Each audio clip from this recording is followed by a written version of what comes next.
Hi everyone, my name is Becky Jaye and I'm a Rabbinic Intern here at Temple Emanu-El in Westfield, New Jersey. I'm so excited to be with you today as we explore the theme for our Elul project day 9, which is doubt. To get us started, I would love to share a poem with you from Rabbi Karen Kadar. Take your well-held beliefs and put them aside. Despite what we are taught, there are many ways, many paths, many options. You are only limited by your imagination. Do not doubt your heart.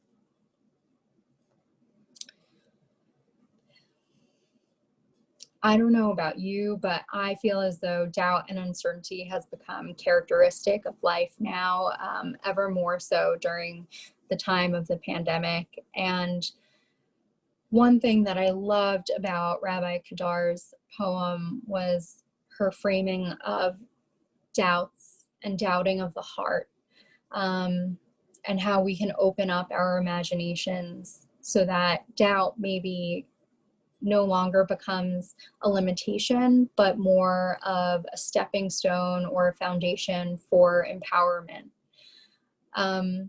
I immediately thought of Moses in Exodus 3 when he first encounters God and he expresses his own self-doubt. And this is Moses, our prophet, our leader. God says to him in Exodus 3:10, "Come, therefore, I will send you to Pharaoh, and you shall free my people, the Israelites, from Egypt." But Moses said to God, "Who am I? Who am I that I should go to Pharaoh and free the Israelites from Egypt?" And God said, "I will be with you. That shall be your sign that it was I who sent you." I actually ask this question to myself all the time. I say, who am I to be thinking this or doing this or pursuing this? And when I think of this who am I question, I'm actually a little comforted knowing that Moses, one of our most distinguished leaders, also had this question. And I'm also grateful for a new frame that I've adopted during this pandemic, which is understanding where we are and who we are as heroes for each other, and ways that we can answer that question that really reinforces our sense of community.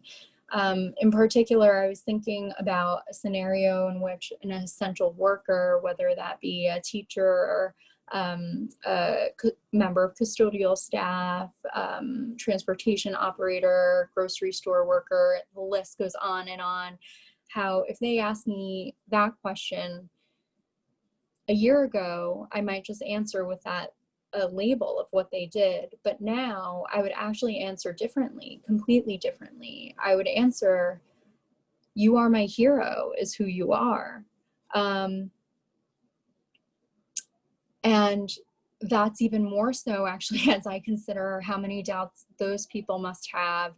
And despite those doubts, they come to work and they make sure that society still runs and that our bodies are taken care of.